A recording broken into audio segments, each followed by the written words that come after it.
de acordo com a letra D do inciso 1 do artigo 46 da Lei nº 9.610, de 19 de fevereiro de 1998.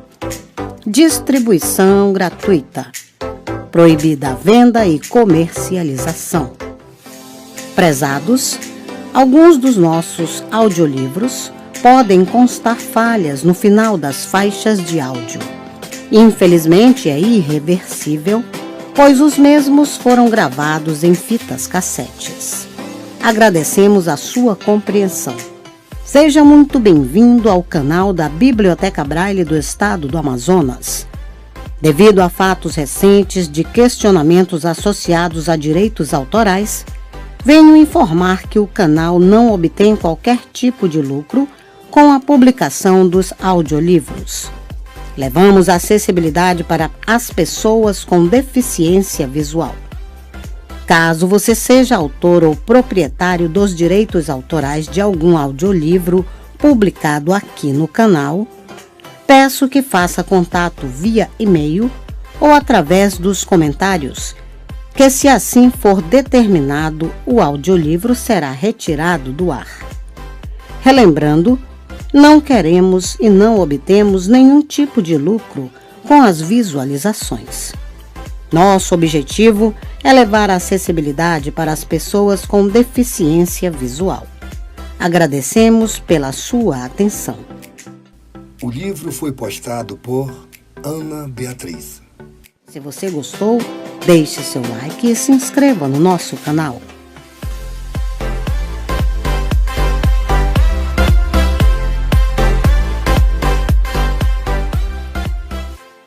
Esta é uma gravação da coleção Voz da Academia, para o uso exclusivo do deficiente visual, não podendo ser comercializada de acordo com a Lei nº 9.610, de 19 de fevereiro de 1998.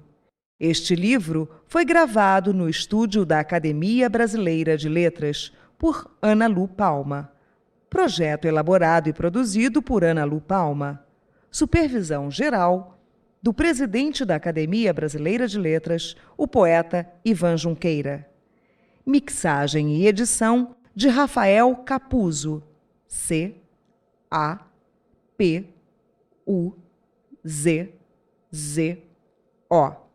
Patrocínio Academia Brasileira de Letras. Capa: O Gato Malhado e a Andorinha Sinhá. Uma história de amor. Jorge Amado, editora Record.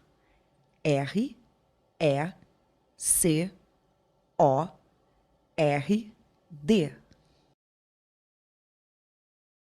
Folha de rosto. O Gato Malhado e a Andorinha Sinhá. Uma história de amor. Jorge Amado, editora Record. Nota do escritor. A história de amor do Gato Malhado e da Andorinha Sinhá eu a escrevi em 1948, em Paris, onde então residia com minha mulher e meu filho João Jorge, quando este completou 1 ano de idade, presente de aniversário, para que um dia ele a lesse. Colocado junto aos pertences da criança, o texto se perdeu e somente em 1976, João, bulindo em velhos guardados, o reencontrou, dele tomando finalmente conhecimento. Nunca pensei em publicá-lo, mas tendo sido dado a ler a Caribé, C-A-R-Y-B-E,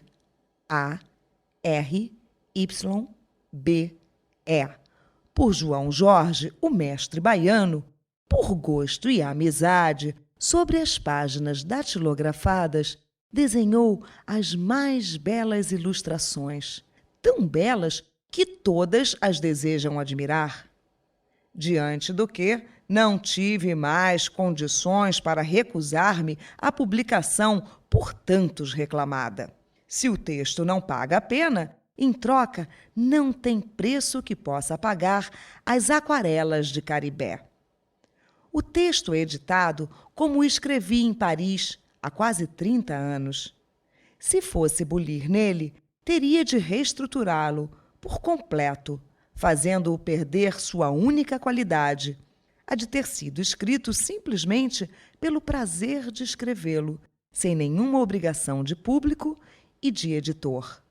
Londres, agosto de 1976. Jorge Amado. Dedicatória. Esta história é um presente para meu filho João Jorge, em seu primeiro aniversário. Paris, 25 de novembro de 1948.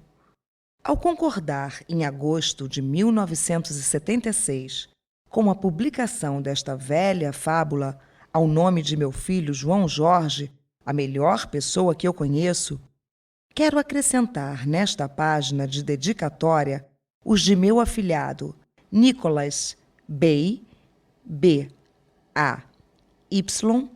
dito Nikili, N-I-K-I-L-I, e Nick, N-I-K-I, tão belo quanto inteligente, e os dos meus netos Bruno, Mariana, Maria, João, Pinóquio, Leão e Cecília, que não a podem ainda ler, e por isso mesmo, como não a podia ler João quando eu a escrevi. Os nomes dos netos e o nome da avó, Dona Zélia, que sempre obtém o que quer quando assim decide. Quero dedicá-la, ademais, a alguém que não conheço pessoalmente. Imagino seja homem e não mulher, mas, em verdade, não sei. Trata-se de leitor, que há muitos anos, talvez uns 20, me envia a cada 2 ou 3 meses, regularmente, álbuns de recortes sobre as mais diferentes matérias. Tudo quanto lhe pareça de interesse a meu ofício de romancista. Assina-se com diversos nomes e se atribui variadas profissões. Um de seus múltiplos pseudônimos é Jarbas Carvalhal, do clã dos Carvalhal. Além de mim, conquistou ele outros admiradores. Mirabel Sampaio é seu fã incondicional. E quanto a João Jorge, desde menino, devora os grossos álbuns de recortes. Dedicando este livro, iluminado por Caribé, ao amigo numeroso e anônimo, quero nele simbolizar meus leitores brasileiros e estrangeiros, de tantos países e idiomas, agradecendo-lhes a fiel estima, honra e orgulho de minha vida de escritor. Londres, agosto de 1976. Epígrafe. O mundo só vai prestar para nele se viver no dia em que a gente ver um gato maltês casar com uma alegre andorinha, saindo os dois a voar, o noivo e sua noivinha, Dom Gato e Dona Andorinha. Trova e Filosofia de Estevão da Escuna, poeta popular estabelecido no mercado das 7 Portas, na Bahia. Era uma vez antigamente, mas muito antigamente, nas profundas do passado, quando os bichos falavam, os cachorros eram amarrados com linguiça, alfaiates casavam com princesas e as crianças chegavam no bico das cegonhas. Hoje, meninos e meninas já nascem sabendo tudo. Aprendem no ventre materno, onde se fazem psicoanalisar para escolher cada qual o complexo preferido, a angústia, a solidão, a violência. Aconteceu naquele então uma história de amor. Madrugada. A manhã vem chegando devagar, sonolenta. 3/4 de hora de atraso. Funcionária relapsa. Demora-se entre as nuvens, preguiçosa. Abre a custo os olhos sobre o campo. Ai, que vontade de dormir sem despertador, dormir até não ter mais sono. Se lhe acontecer arranjar marido rico, amanhã não mais acordará antes das 11 e olhe lá. Cortinas nas janelas para evitar a luz violenta, café servido na cama, sonhos de donzela casadoira. Outra realidade da vida de uma funcionária subalterna de rígidos horários. Obrigada a acordar cedíssimo para apagar as estrelas que a noite acende com medo do escuro. A noite é uma apavorada, tem horror às trevas. Com um beijo, a manhã apaga cada estrela enquanto prossegue a caminhada em direção ao horizonte. Semi-adormecida, bocejando, acontece-lhe esquecer algumas sem apagar. Ficam as pobres acesas na claridade, tentando inutilmente brilhar durante o dia. Uma tristeza. Depois, amanhã esquenta o sol. Trabalho cansativo. Tarefa para gigantes e não para tão delicada rapariga. É necessário soprar as brasas consumidas ao passar da noite, obter uma primeira vacilante chama, mantê-la viva até crescer em fogaréu. Sozinha, amanhã levaria horas para iluminar o sol, mas quase sempre o vento, soprador de fama, vem ajudá-la. Por que o bobo faz questão de dizer que estava passando ali, por acaso, quando todos sabem não existir tal casualidade, e sim propósito deliberado? Quem não se dá conta da secreta paixão do vento pela manhã? Secreta? Anda na boca do mundo. A respeito do vento, circulam rumores. Murmuram-se suspeitas, dizem-no velhaco e atrevido, capadócio a quem é perigoso dar ousadia. Citam-se as brincadeiras habituais do irresponsável, apagar lanternas, lamparinas, candeeiros, fifós para assombrar a noite, despir as árvores dos belos vestidos de folhagens, deixando-as nuinhas. Pilhérias de evidente mau gosto. No entanto, por incrível que pareça, a noite suspira ao vê-lo e as árvores do bosque rebolam-se, contentes à sua passagem, umas desavergonhadas. A caçoada predileta do vento é meter-se por baixo da saia das mulheres, suspendendo-as com malévola intenção exibicionista. Truque de seguríssimo efeito nos tempos de antanho, traduzindo-se em risos, olhares oblíquos e cobiçosos, contidas exclamações de gula, ais e óis entusiásticos. Antigamente, porque hoje o vento não obtém o menor sucesso com tão gasta demonstração. Exibir o quê? Se tudo anda à mostra, e quanto mais se mostra, menos se quer ver.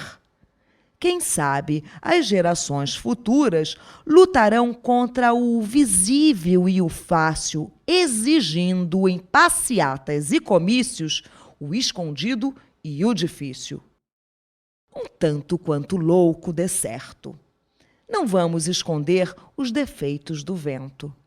Mas por que não falar também de inegáveis qualidades? Alegre, ágil, dançarino de fama, pé de valsa celebrado, amigueiro, sempre disposto a ajudar os demais, sobretudo em se tratando de senhoras e donzelas.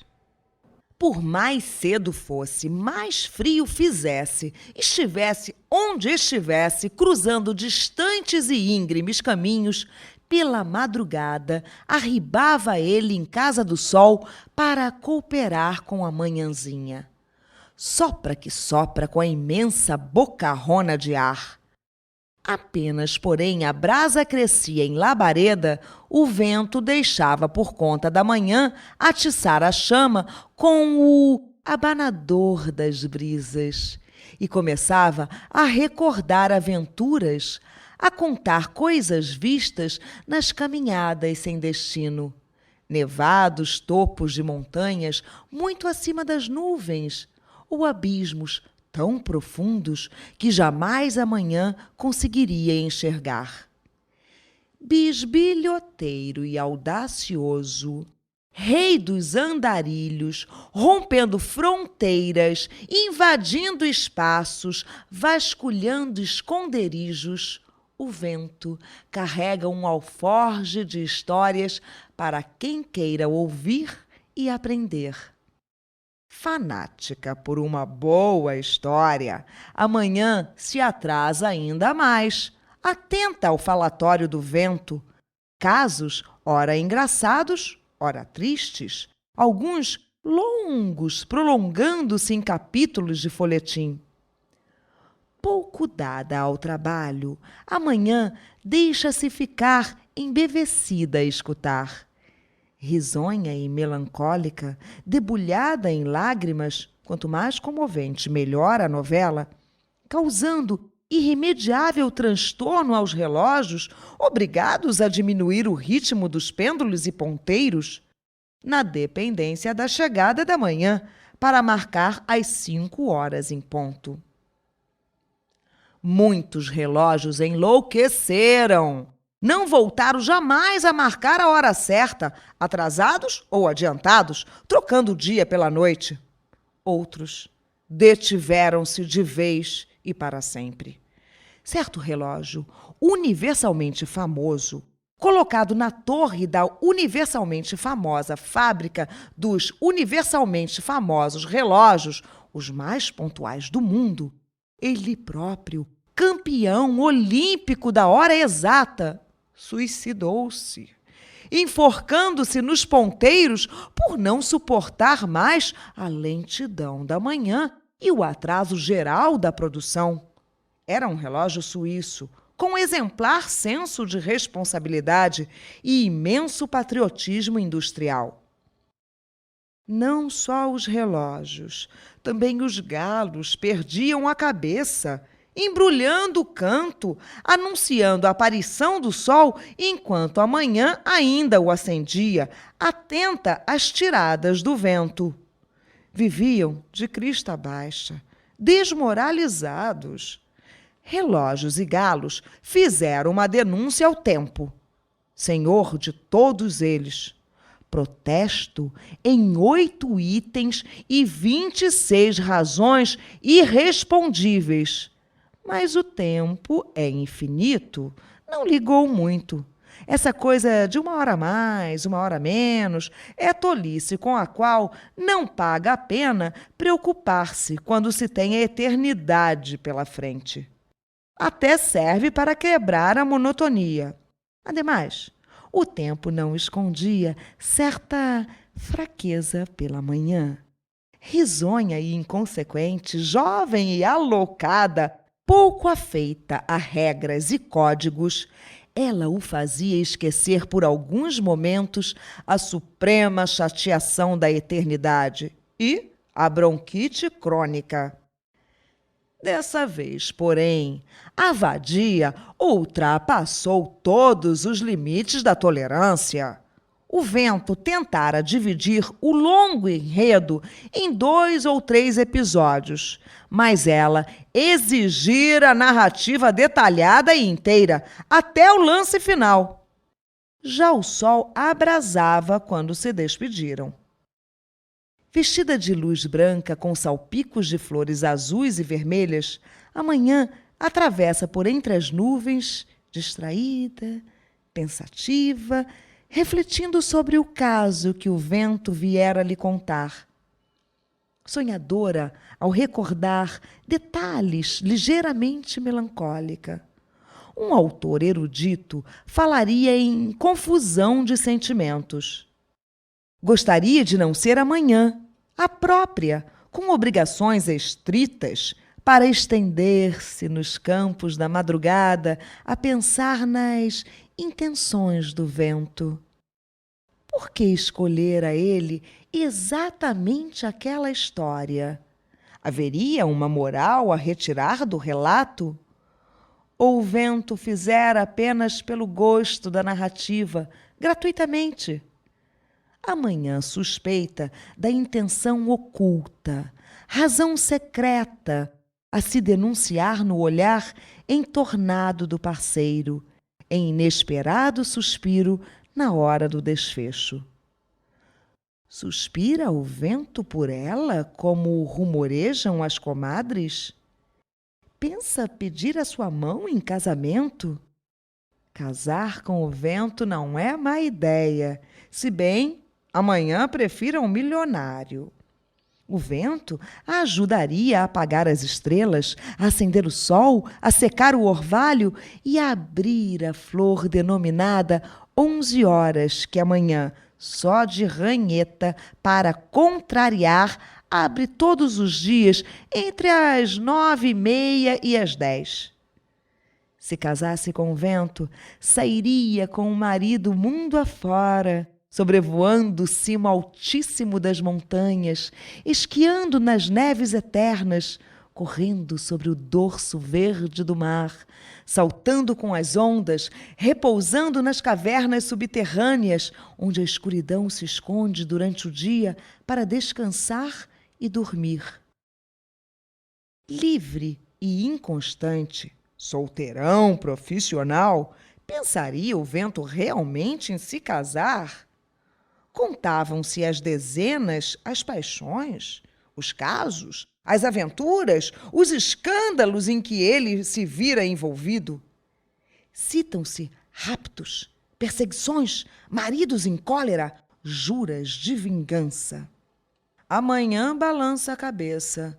O vento não pensa em casar coisa nenhuma. São outras suas intenções, nefandas intenções, como se dizia naquele tempo de atraso e cafonice. Mesmo assim, vale a pena sonhar. Envolta em tais pensamentos, vai amanhã devaneando, esquecida das horas. Os relógios, todos eles parados à espera, os galos, sem exceção, roucos, de tanto cantar anunciando o sol. E cadê o sol? Ao canto dos galos, os homens acordam, confirmam na montra dos relógios as 5 horas precisas para constatar em seguida a ausência do sol. No céu, a luz fosca da madrugada se confunde com a gaze cinzenta da cauda da noite. Terá chegado o fim do mundo, um Deus nos acuda nunca visto. Tantas queixas recebidas, tão grande atraso, o tempo sente-se obrigado a ralhar com amanhã. Se bem, ao lhe chamar a atenção e ameaçar castigo, esconda um sorriso cúmplice no rosto solene de barbas e rugas. Amanhã confessa a verdade. Num gorjeio de pássaros: meu pai, fiquei ouvindo o vento contar uma história, perdi a hora. Uma história? Interessou-se o tempo, sempre em busca do que lhe fizesse menos pesada a eternidade. Droga de eternidade. Conta-me, e se for realmente uma boa história, não só te desculparei, como te darei uma rosa azul que medrou há muitos séculos e hoje não se encontra mais, pois tudo mudou, minha filha, mudou para pior. Nada é mais como antes. Acabaram-se as boas coisas da vida. Ah, um saudosista o tempo. Senta-se amanhã aos pés do mestre, agita as fraldas do vestido de claridade, começa a contar. No meio da história, o tempo adormece, mas amanhã não se interrompe, pois, ao debulhar a narrativa, parece-lhe escutar a voz cariciosa do vento. Vê a expressão de súplica nos olhos malandros. Vento vagabundo e sem pouso, onde andará?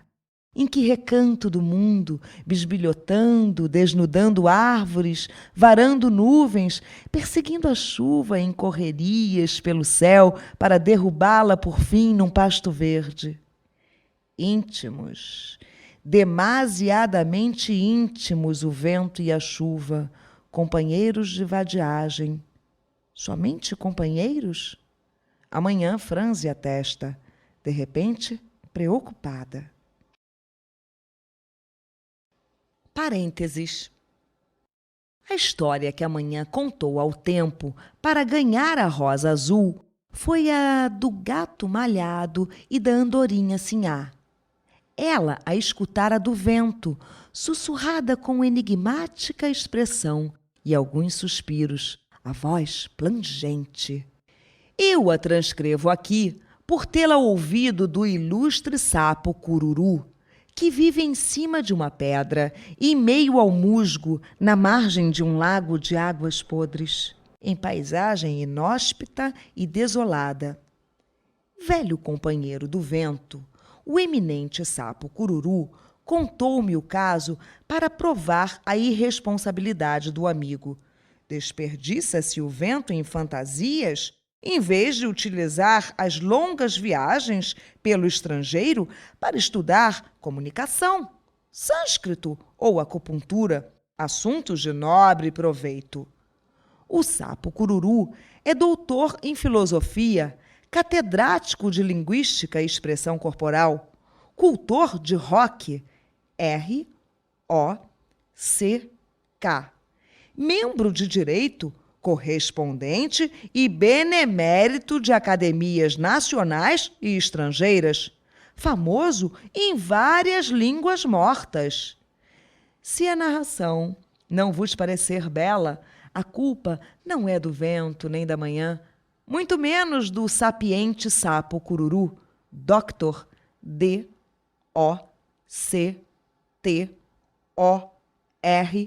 honoris H-O-N-O-R-I-S,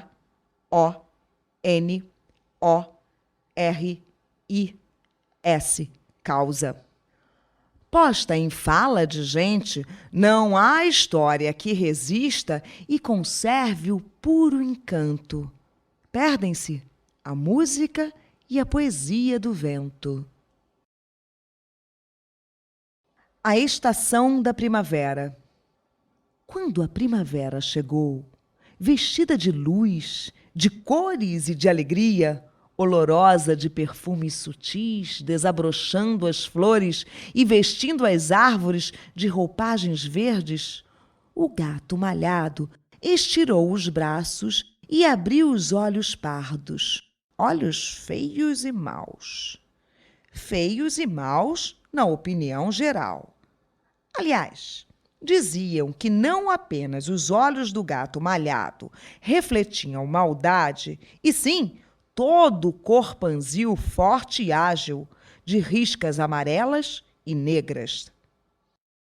Tratava-se de um gato de meia-idade, já distante da primeira juventude, quando amara correr por entre as árvores, vagabundear nos telhados, miando à lua cheia canções de amor, certamente picarescas e debochadas. Ninguém podia imaginá-lo entoando canções românticas, sentimentais. Naquelas redondezas não existia criatura mais egoísta e solitária.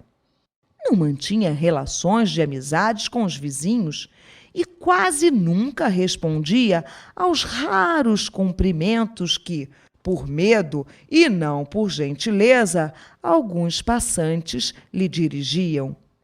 Resmungava de mau humor e voltava a fechar os olhos como se lhe desagradasse todo o espetáculo em redor.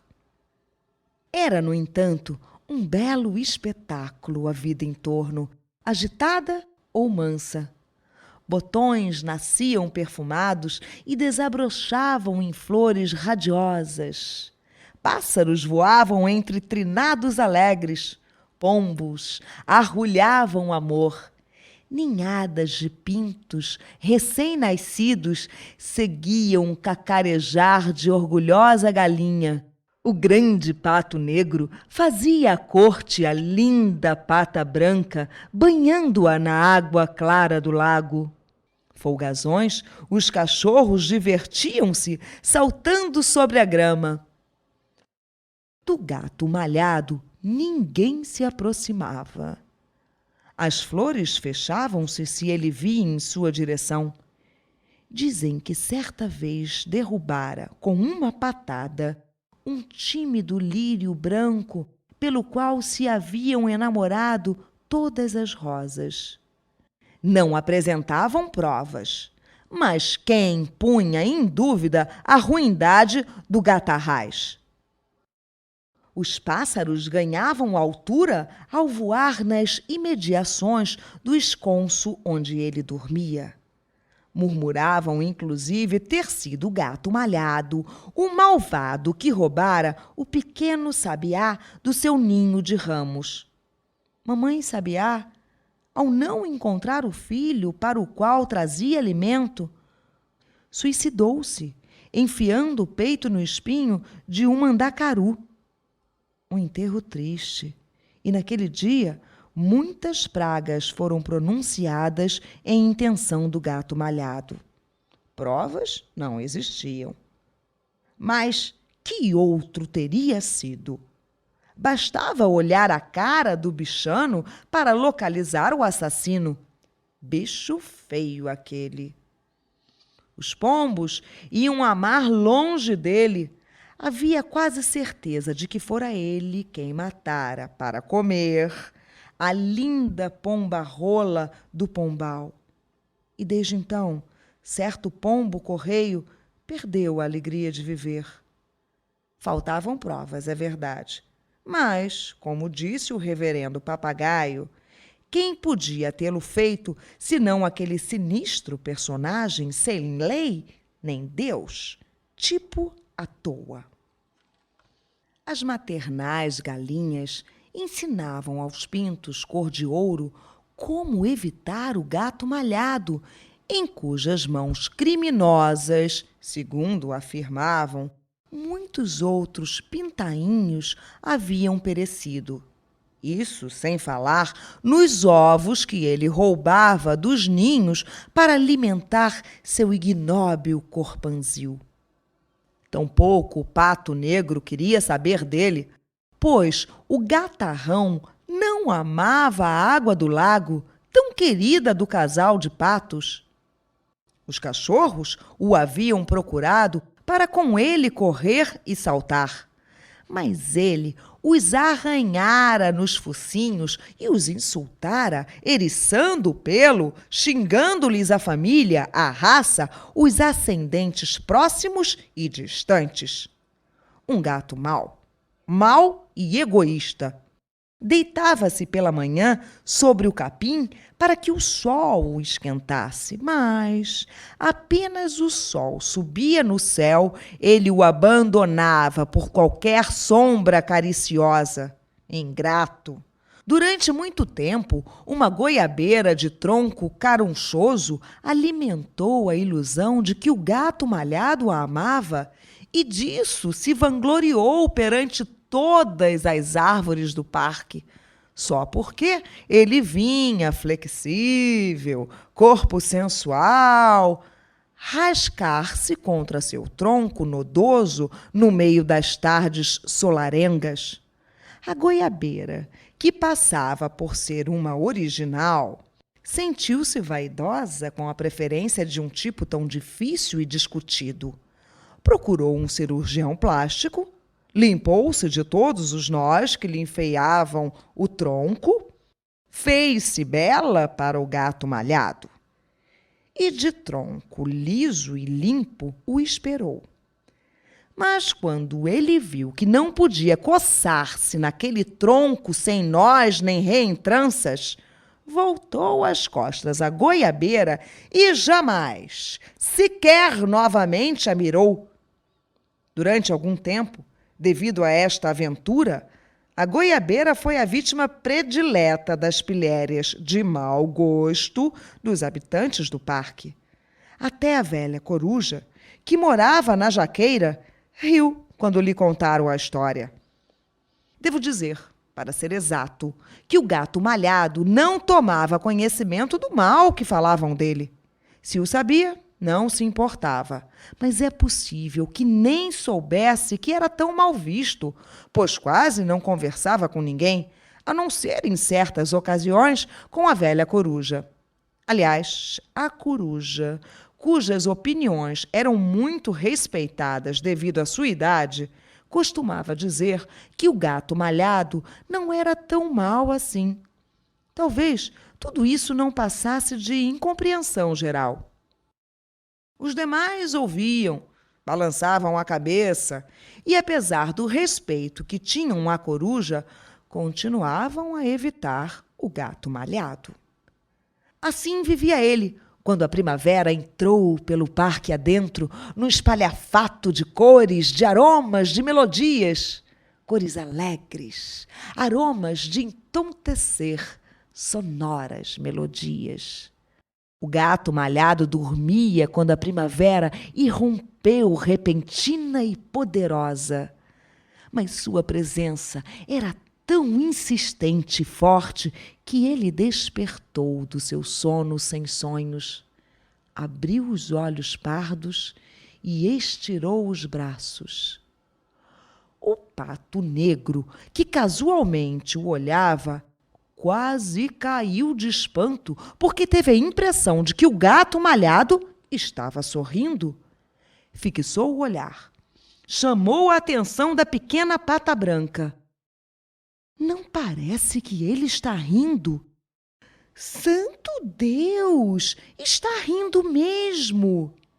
Jamais o tinham visto rir. A pequena pata branca necessitou botar a mão sobre o coração, tão espantada estava com aquele riso na boca feroz do gato malhado. Ria pela boca, e o que era ainda mais inexplicável, ria pelos olhos pardos também. De repente, rebolou-se na grama como se fora um jovem gato adolescente. Soltou um miado que mais parecia um gemido. Foi uma emoção geral pelo parque. A galinha carijó, que passava perto com sua doirada ninhada de pintos, gritou "Ui!" e desmaiou nos braços dos filhos. O galo Dom, D-O-N, Juan, J-U-A-N, de Rod, R-H-O-D-E, Island, I-S-L-A-N-D,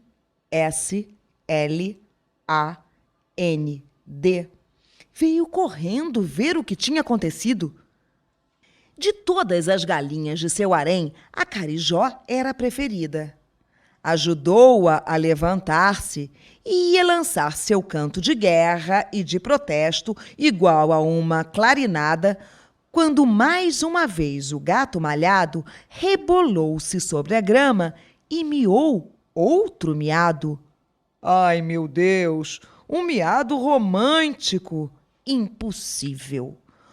Dom Juan de Rhode Island engasgou-se e um silêncio total cobriu todo o parque naquela hora da chegada da primavera. Não se ouvia nem mesmo o arrulhar amoroso dos pombos, tal o espanto universal provocado pela surpreendente atitude do gato malhado. Creio que ele enlouqueceu, diagnosticou um pé de mastruço que tinha fama de ser bom médico. Ele está preparando alguma nova maldade, sussurrou a galinha carijó, refeita do faniquito, arrastando consigo para longe os pintainhos e Dom Juan de Rhode Island. Enquanto isso, O gato malhado levantou-se, estirou os braços e as pernas, eriçou o dorso para melhor captar o calor do sol subitamente doce, abriu as narinas para aspirar os novos odores que rolavam no ar, deixou que todo o rosto feio e mau se abrisse num sorriso cordial para as coisas e os seres em torno. Começou a andar. Aconteceu então uma debandada geral. O grande pato negro arrastou a pequena pata branca para o fundo do lago e assim, num mergulho em que bateu todos os recordes anteriores, atravessou para outra margem, onde pôs sua mulherzinha a salvo. Os pombos recolheram-se todos ao pombal, silenciando os arrulhos de amor nos galhos das árvores, onde nasciam e se multiplicavam brotos verdes no mesmo minuto, transformados em folhas cheias de sombra. Os cães pararam de correr e pular. Fizeram como se estivessem muito ocupados em desencavar ossos escondidos. Os botões, que começavam a virar flores, suspenderam momentaneamente seu trabalho e uma rosa que, apressada, já se abrira, deixou cair todas as pétalas sobre o chão. Menos uma, que ficou volteando no ar, ao sabor da brisa. Toda essa correria fez um certo ruído, despertando a atenção do gato malhado. Olhou espantado. Por que fugiam todos, se era tão belo o parque naquela hora da chegada da primavera? Não havia tempestade, não corria o vento frio derrubando as folhas, a chuva não desabava em lágrimas sobre os telhados. Como fugir e esconder-se quando a primavera chegava trazendo consigo a doçura de viver? Será que a cobra cascavel havia voltado? Havia ousado retornar ao parque? O gato malhado procurou-a com os olhos. Se fosse ela, dar-lhe-ia nova lição para que jamais ali viesse roubar ovos, tirar pássaros dos ninhos, comer pintos e pombas rolas. Mas não. A cascavel não estava. O gato malhado refletiu e compreendeu, então, que fugiam dele. Há tanto tempo que não o ouviam miar nem sorrir, que agora se amedrontavam. Foi uma triste constatação. Primeiro deixou de sorrir, mas depois encolheu os ombros num gesto de indiferença. Era um gato orgulhoso. Pouco lhe importava o que pensassem dele. Até piscou, num gesto um pouco forçado, um olho malandro para o sol. E esse gesto, ainda mais inesperado, fez com que uma enorme pedra, que há muitos anos residia nas proximidades do lugar onde o gato estava, rolasse correndo para o mato. O gato malhado aspirou a plenos pulmões a primavera recém-chegada. Sentia-se leve. Gostaria de dizer palavras sem compromisso, de andar à toa, até mesmo de conversa com alguém. Procurou, mais uma vez com os olhos pardos, mas não viu ninguém.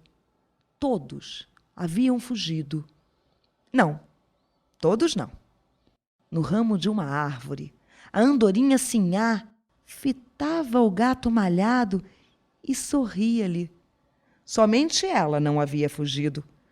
De longe, seus pais a chamavam em gritos nervosos. E de seus esconderijos, todos os habitantes do parque miravam espantados a andorinha sinhá, que sorria para o gato malhado. Em torno era primavera, sonho de um poeta. Novo parênteses para apresentar a andorinha sinhá.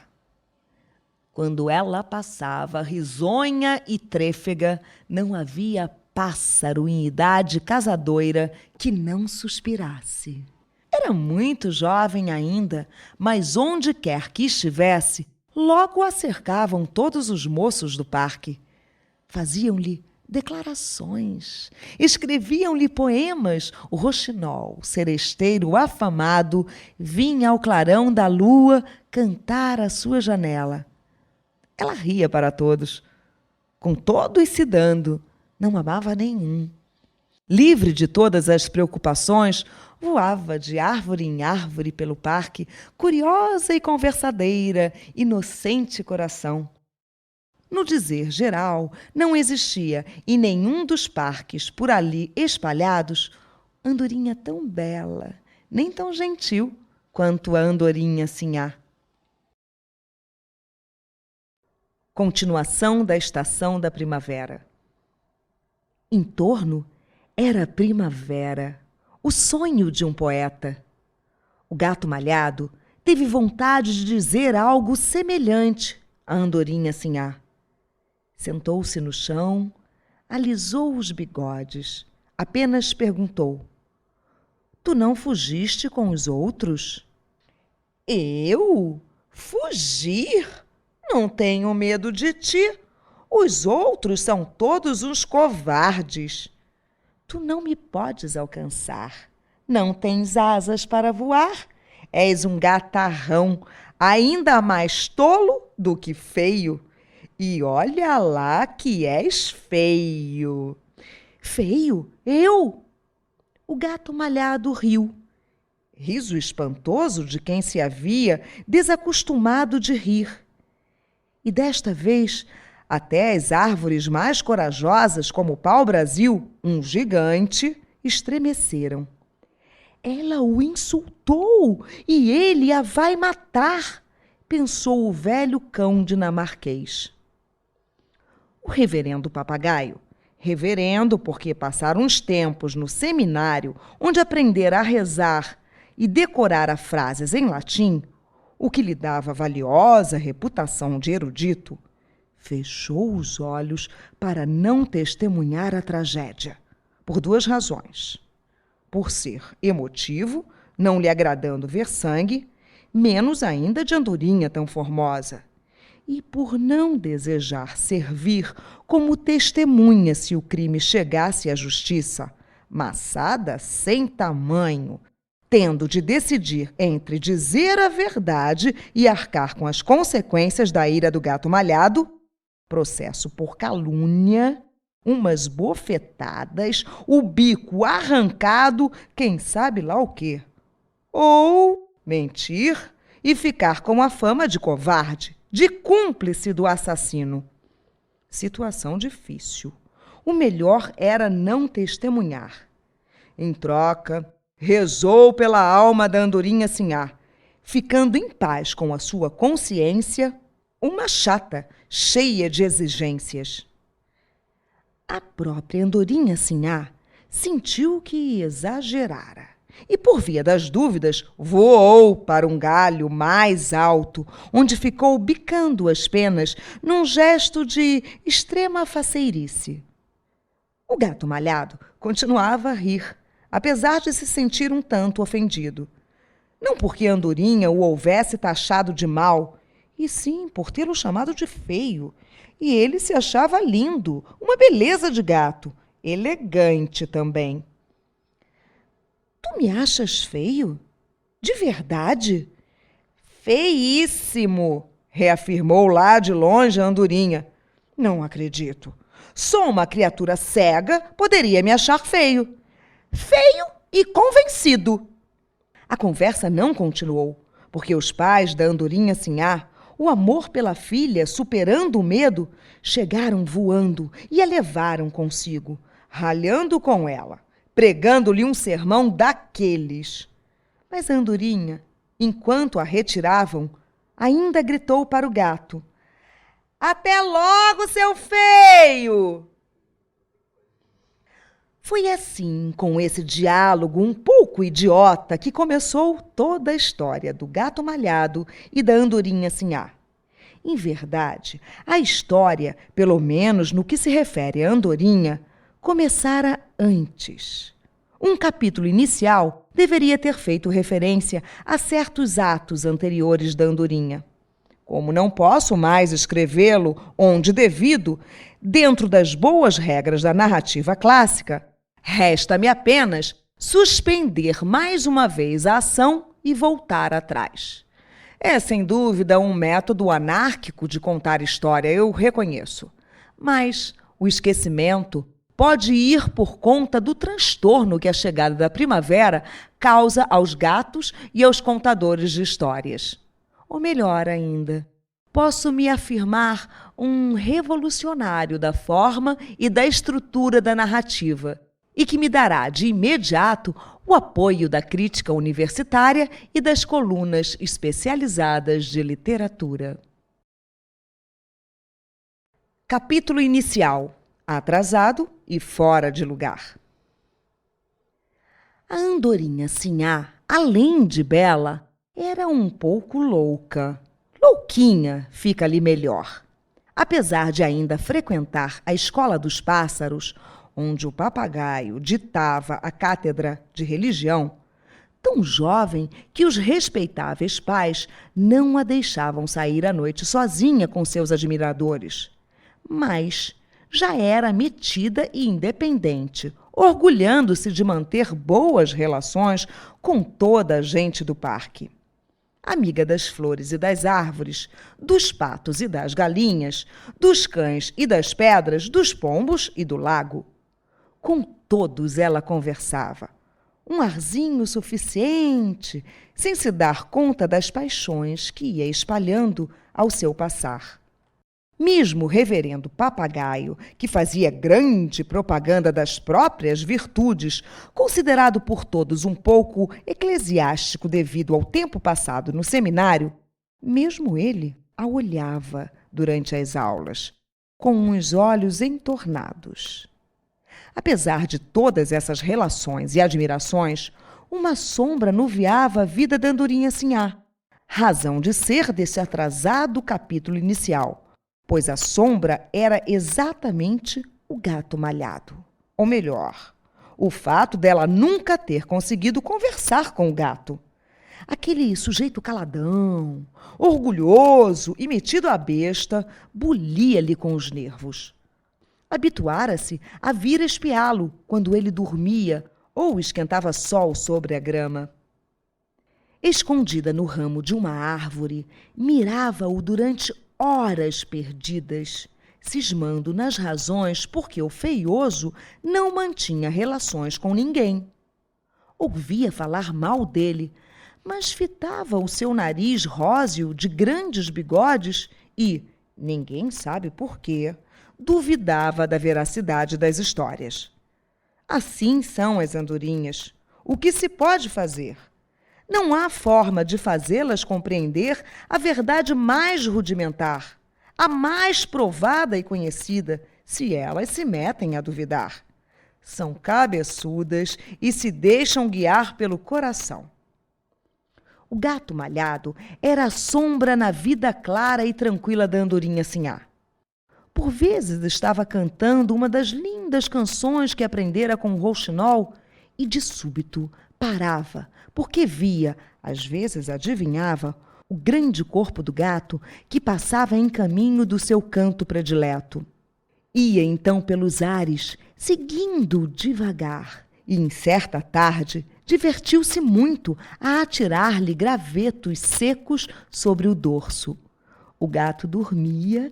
Ela estava bem escondida entre as folhas da jaqueira, rindo a cada graveto que acertava nas costas do gato, levando o preguiçoso a abrir um olho e mirar em torno.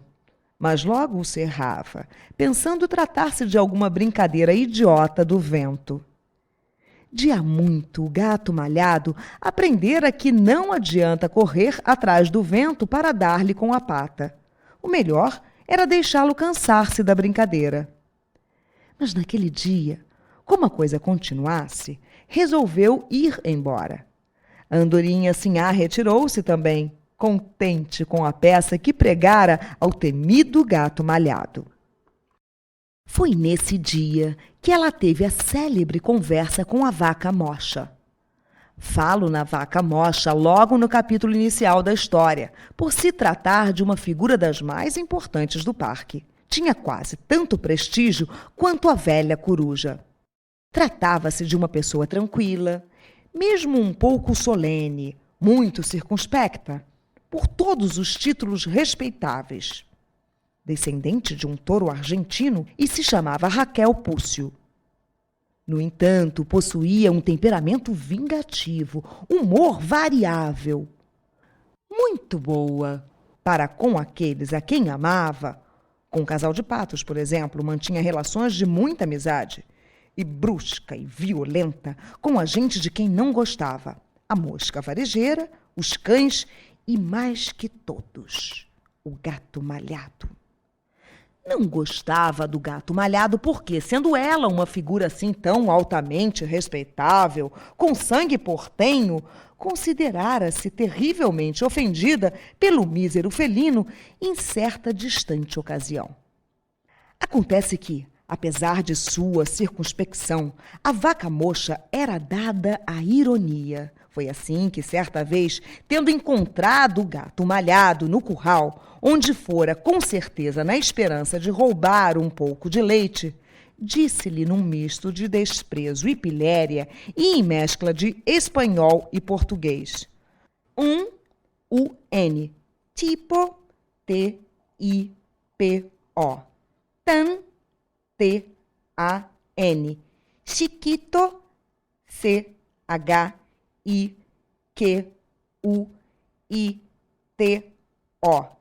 I-Y-A, Y-A, D-D-E, bicotes, B-I-G-O-T-E-S.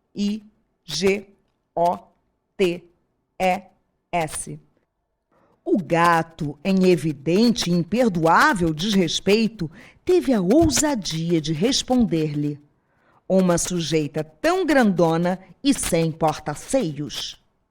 A vaca Mocha armou-lhe um coice bem armado, mas o gato ia longe, rindo para dentro seu riso malvado.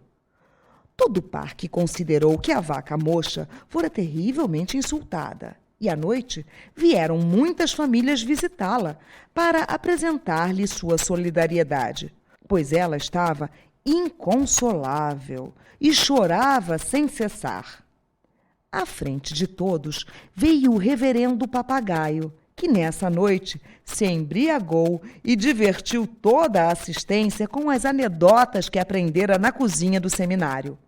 Até a vaca Mocha parou de chorar para rir e depois voltou a chorar outra vez, mas agora de tanto e tanto rir. Quando a andorinha lhe disse em que espécie de diversão empregara a sua tarde, a vaca Mocha lastimou que, em vez de gravetos, a andorinha não houvesse jogado calhaus enormes bem no crânio do gato, liquidando-o de uma vez. Mas quando Sinhá se horrorizou com tal possibilidade sangrenta e lhe confessou que jogara os gravetos como um pretexto para puxar conversa com o gato, aí foi a vez da vaca demonstrar seu assombro. Hablar? H-A-B-L-A-R.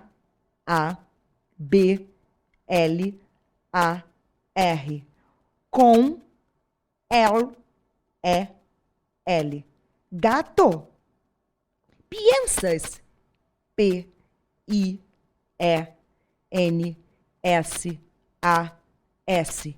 Loquita.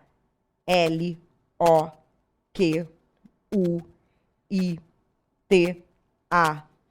N. Arcelo? H-A-C-E-R-L-O.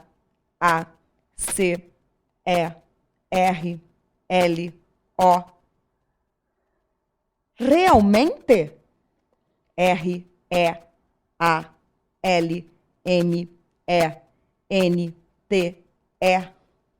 Por P-O-R. Dios. D-I-O-S. No. N-O. Se es. S-E-A-S. Tonta. T-O-N-T-A. Falar espanhol dava-lhe status e cansaço. Que cansaço! Continuou em português. Então, tu não sabes que ele é um gato mau, e que jamais uma andorinha pode, sem com isso comprometer a honra da família, manter relações, sequer de simples cumprimentos com um gato? Que os gatos são inimigos irreconciliáveis das andorinhas, que muitas e muitas parentas tuas pereceram entre as garras de gatos como aquele, malhados ou não? Prosseguiu com o sermão. Como pensava ela, louca andorinha, em rasgar uma velha lei estabelecida, em passar por cima de regras consagradas pelo tempo, em fazer tal insulto aos seus amigos, dar tamanho desgosto aos seus pais? Mas ele não me fez nada.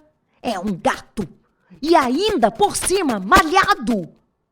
Só por ser um gato, ainda por cima malhado? Mas ele tem um coração como todos nós. Coração! Indignou-se a vaca mocha. De fácil indignação, como estamos aos poucos constatando. Quem lhe disse que ele tem coração? Quem? Bem, eu pensei... Você viu o coração dele? Diga! Ver, eu não vi. Então... Ainda falou longamente. Contou a história do que o gato lhe fizera. E mais uma vez derramou algumas lágrimas ao recordar o insulto. Novos conselhos, advertências. Dar conselhos era uma das especialidades da vaca mocha. Regras de bom viver, cheias de salutar moralidade e de algum ranço. Explicou como deve comportar-se uma jovem andorinha donzela, o que pode fazer e o que estava vedado. Principalmente não deve falar com gatos, muito menos com o gato malhado. A andorinha ouviu, atenta como a boa educação ordena, e ficou triste. Não devia conversar com o gato, fizera muito mal em pensar em tal coisa. A vaca devia ter razão, possuía experiência e uma voz impostada e nobre. Só que a andorinha cabeça dura não compreende por que cometerá um pecado se conversar com o gato. Em todo caso, jurou a vaca jamais jogar gravetos sobre o dorso amarelo e preto do gato malhado, e nem sequer pensar em conversar com ele. Mas juramento de andorinha não vale muito. Não se lhe deve dar crédito exagerado. Muito menos a juramento de andorinha jovem, de cabeça ardente e espírito um pouco aventureiro. De mim, desconfio que, ao jurar, ela já sabia ser incapaz de cumprir a jura. Continuou a ir espiar o gato. Não mais lhe jogou gravetos, mas, não devido ao juramento, e sim com medo de que ele fosse embora, pensando tratar-se de Piléria do Vento.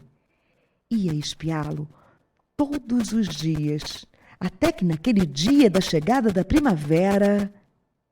E aqui termina o capítulo inicial e voltamos à história, lá adiante, onde a deixamos por erro de estrutura ou por moderna sabedoria literária.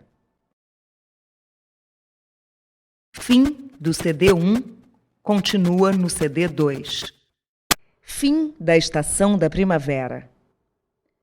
Os pais de Sinhá iam ralhando com ela, mas estavam tão comovidos com o próprio heroísmo, tiveram coragem de afrontar o gato malhado para salvar a filha, que não ralhavam demasiado.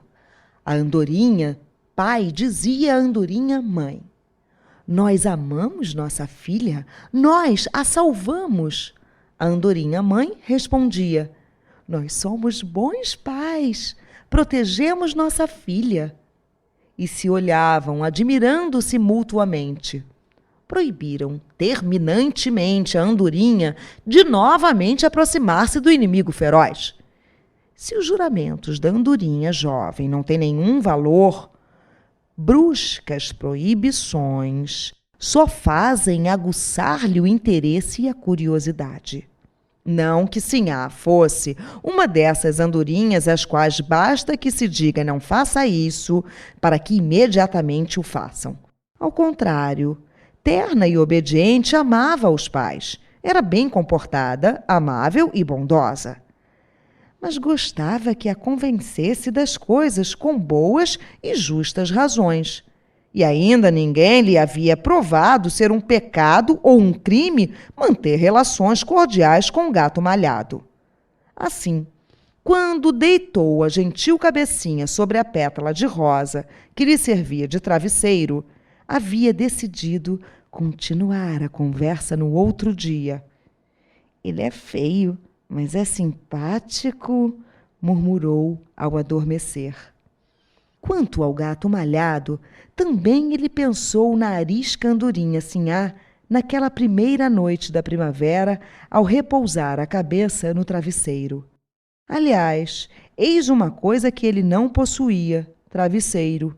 Além de mau e feio, o gato malhado era um pobre de Jó. Repousava a cabeça em cima dos braços. Sendo de pouco luxo, não reclamava.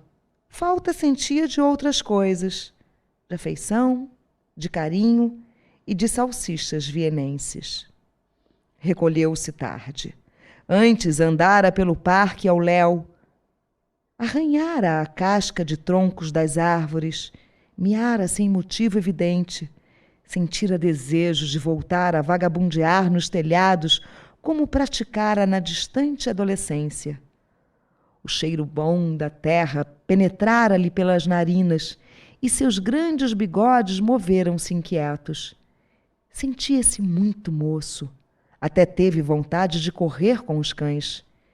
E o teria feito, com certeza, se os cachorros não se houvessem afastado, cheios de receio, quando ele os procurou.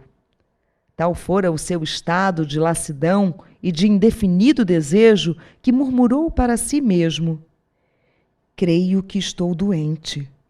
Colocou a pata sobre a testa e concluiu: estou ardendo em febre. Quando, ao cair da noite, voltava para sua cama, um velho trapo de veludo, olhou uma flor e nela viu refletidos os rasgados olhos da andorinha. Febril, foi ao lago beber água e na água também enxergou a andorinha, que sorria. E a reconheceu em cada folha, em cada gota de orvalho, em cada réstia de sol crepuscular, em cada sombra da noite que chegava. Depois a descobriu vestida de prata na lua cheia para a qual miou, um miado dolorido. E à alta noite, quando conseguiu dormir, sonhou com a andorinha. Era a primeira vez que ele sonhava, havia muitos anos. Devo concluir que o gato malhado, de feios olhos pardos, de escura fama de maldade, havia se apaixonado. Agora que ele e Andorinha dormem, que só a velha coruja está acordada, permito-me filosofar um pouco. É um direito universalmente reconhecido aos contadores de histórias e devo usá-lo, pelo menos, para não fugir à regra geral. Desejo dizer que há gente que não acredita em amor à primeira vista. Outros, ao contrário, além de acreditar, afirmam que este é o único amor verdadeiro. Uns e outros têm razão. É que o amor está no coração das criaturas, adormecido. E um dia qualquer ele desperta, com a chegada da primavera ou mesmo no rigor do inverno. Na primavera é mais fácil, mas isso já é outro tema, não cabe aqui. De repente, o amor desperta de um sono a inesperada visão de outro ser. Mesmo se já o conhecemos, é como se o víssemos pela primeira vez. E por isso se diz que foi amor à primeira vista. Assim, o amor do gato malhado pela andorinha sinhá. Quanto ao que se passava no pequeno, porém valoroso coração de Sinhá, não esperem que eu explique ou desvende. Não sou tão tolo a ponto de achar-me capaz de entender o coração de uma mulher, quanto mais de uma andorinha.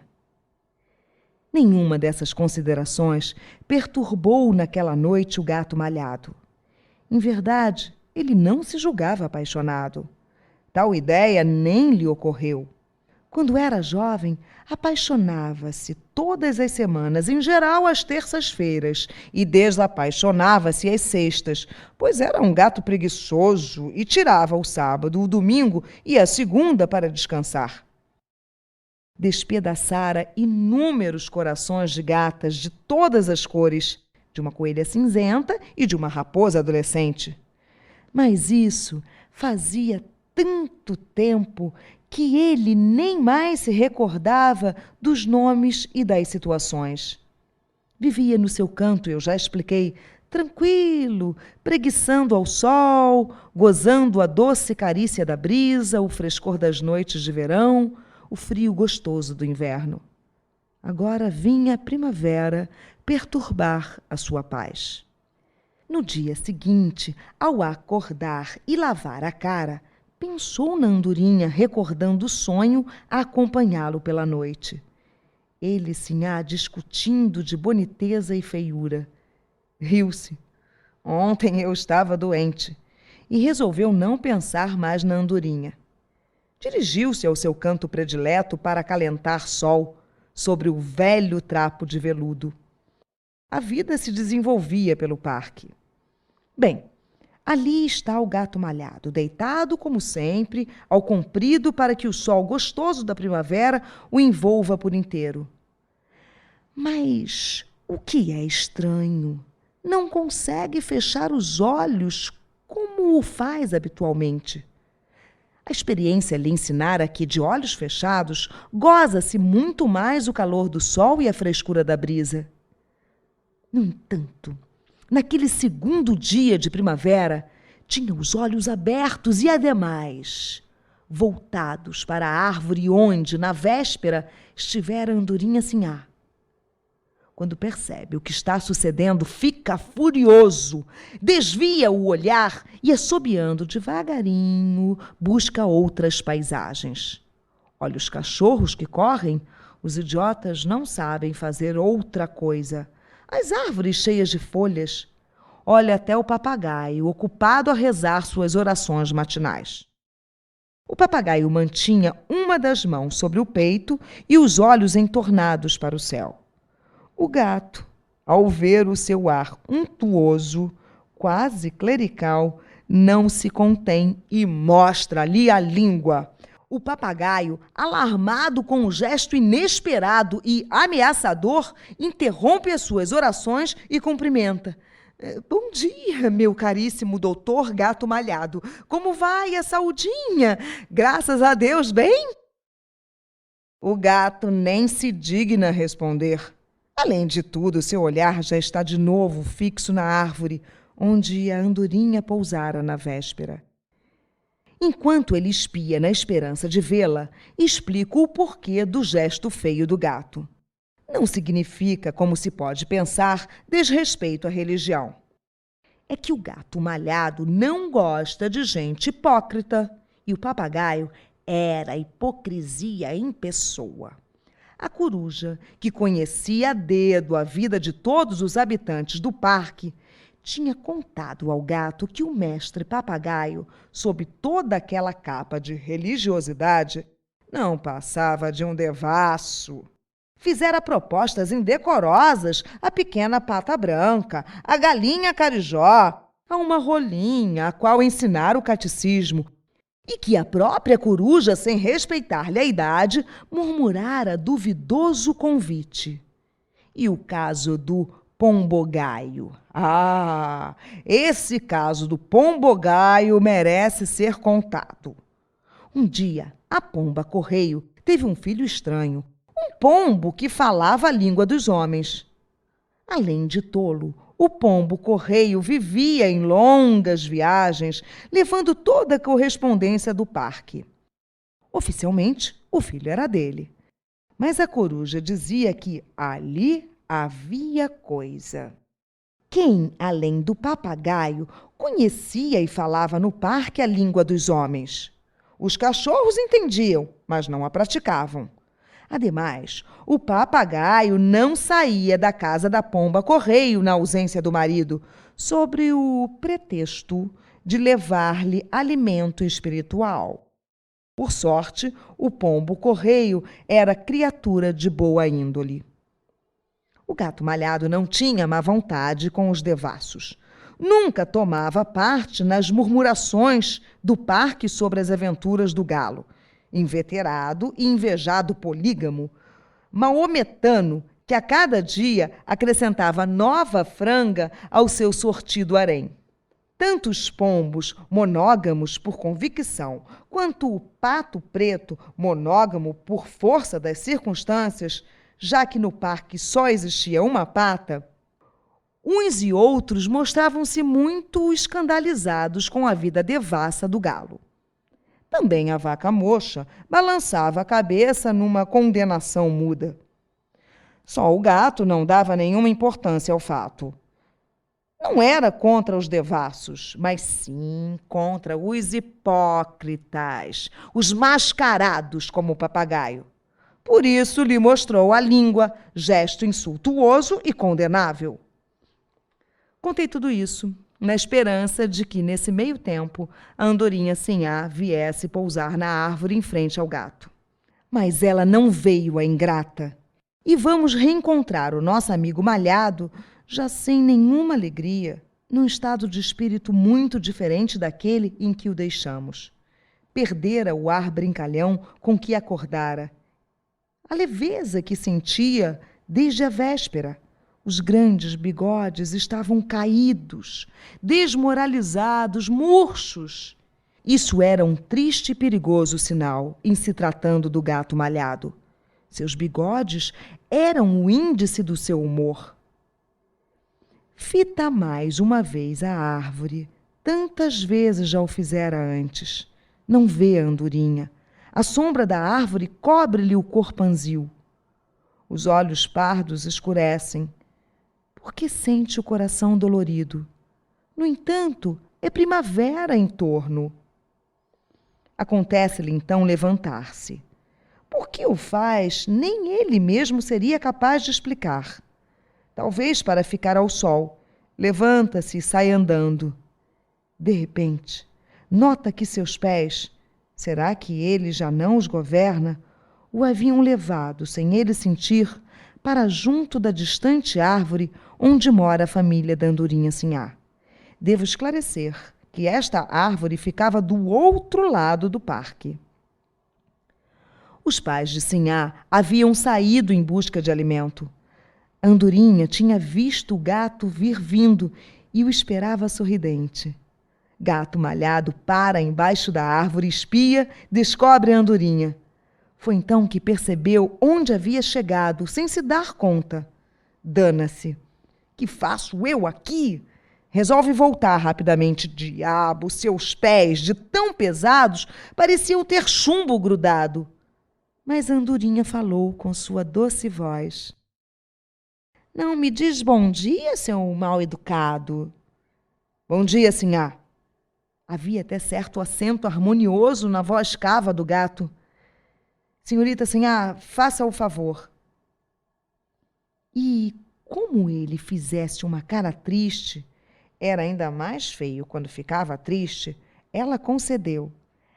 Vá lá, pode me chamar de sinhá, se isso lhe dá prazer.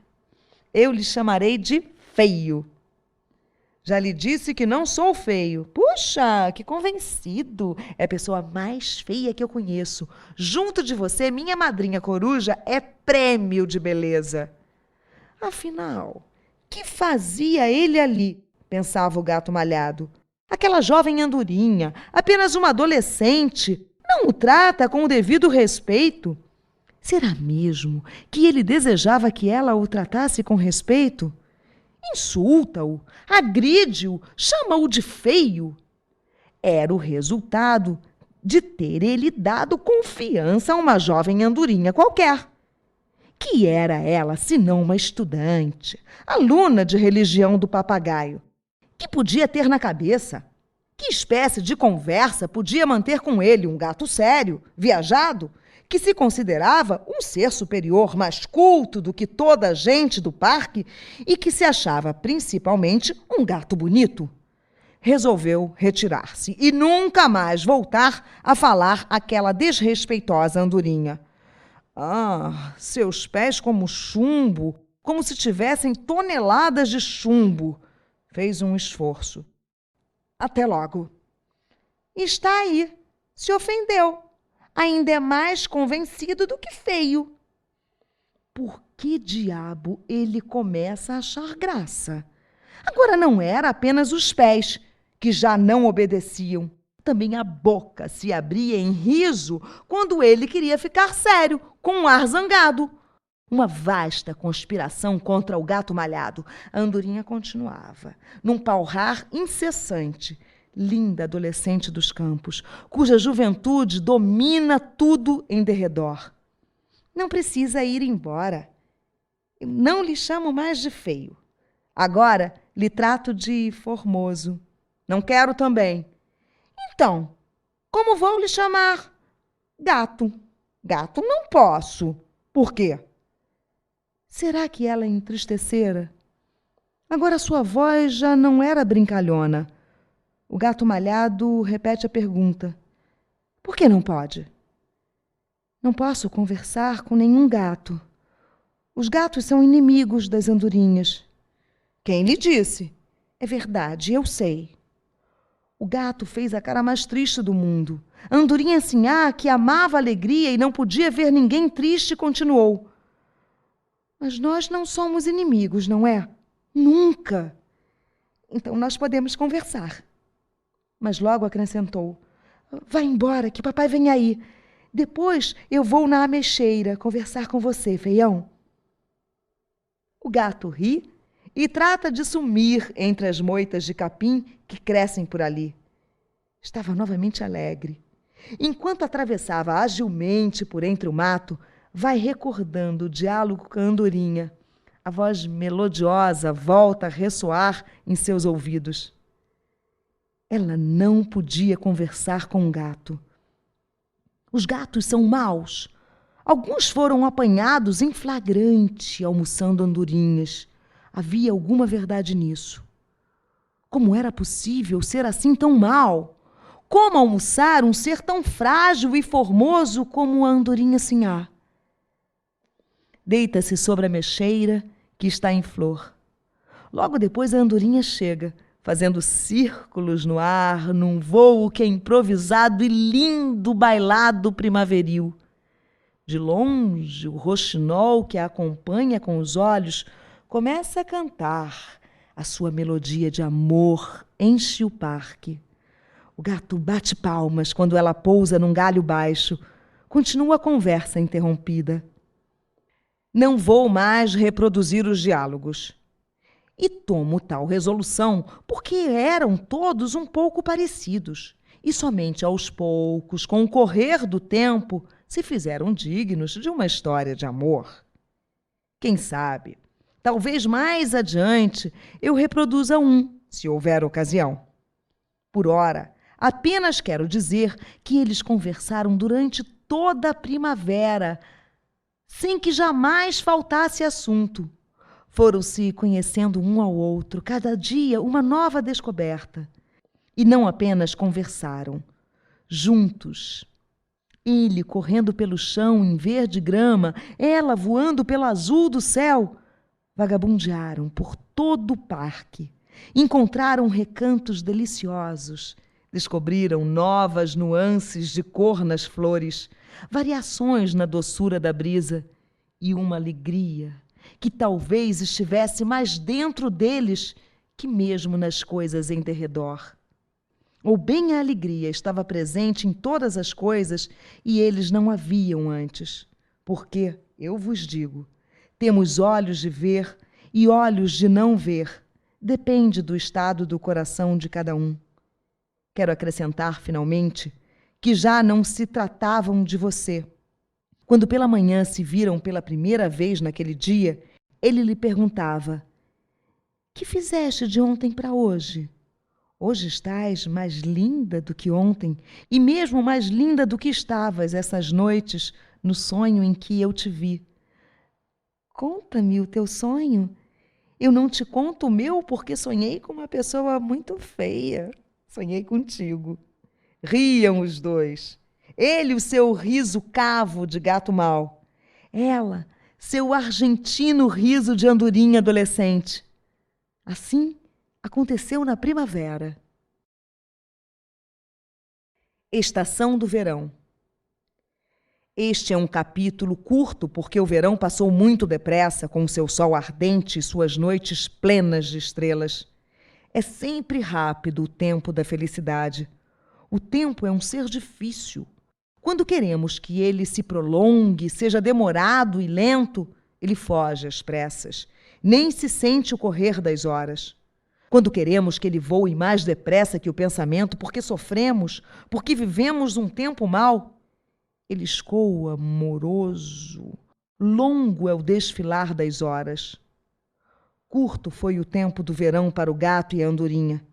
Encheram-no com passeios vagabundos, com longas conversas à sombra das árvores, com sorrisos, com palavras murmuradas, com olhares tímidos, porém expressivos, com alguns arrufos também.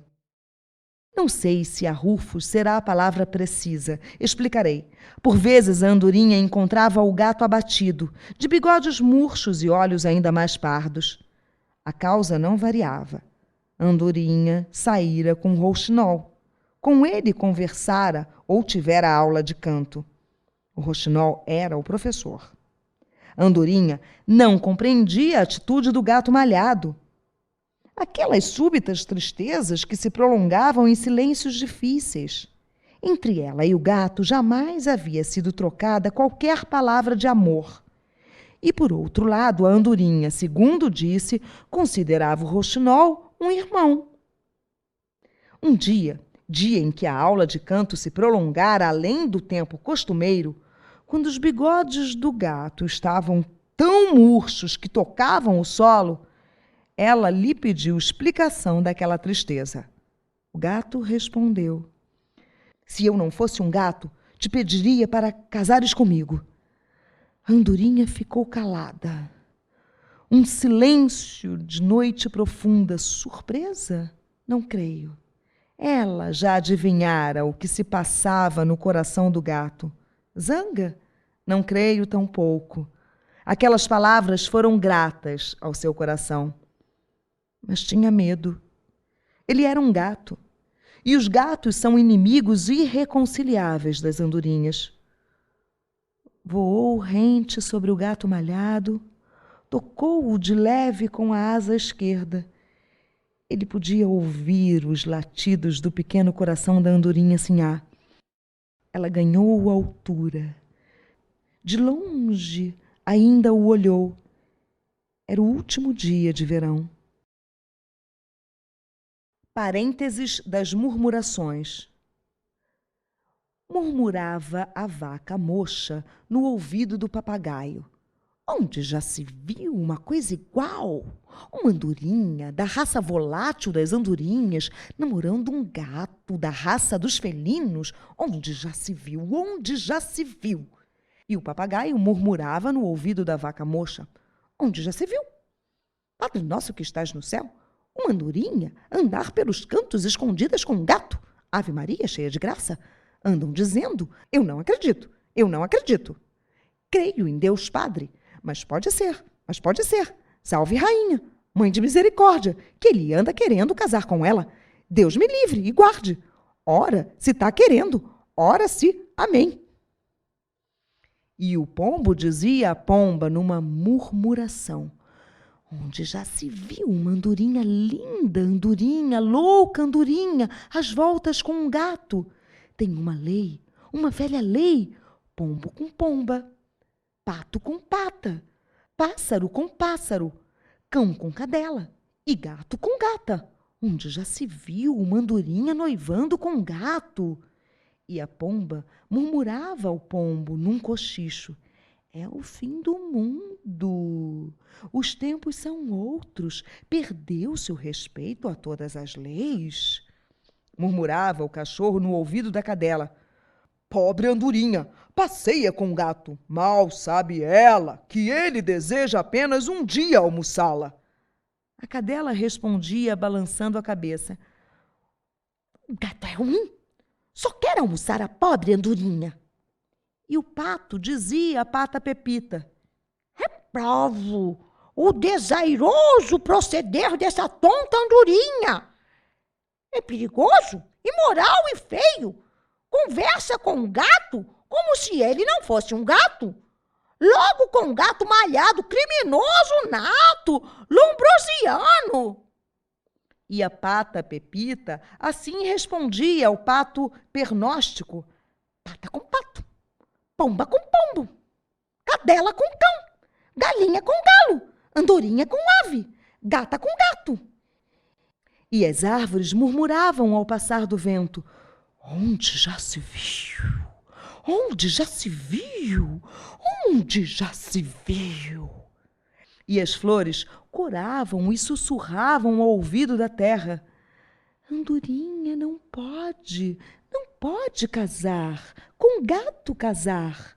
E em coro cantavam: é pecado mortal. O pai da andorinha ouviu os rumores.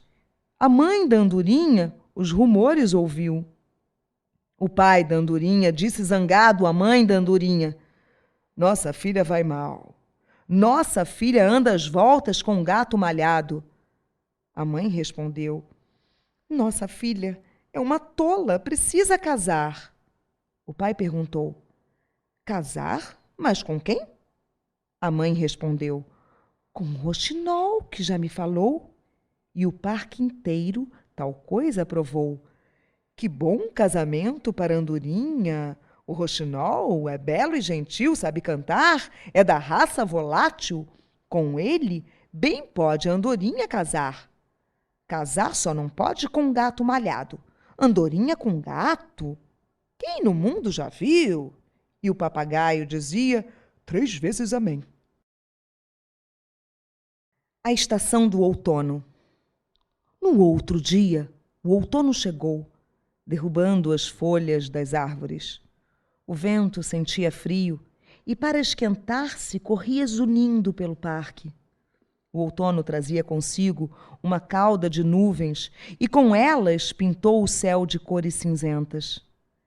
Não era só a paisagem que se modificava com o correr das estações, como certamente percebeu o culto e talentoso leitor. Também a atitude dos habitantes do parque em relação ao gato malhado havia sofrido sensível mudança.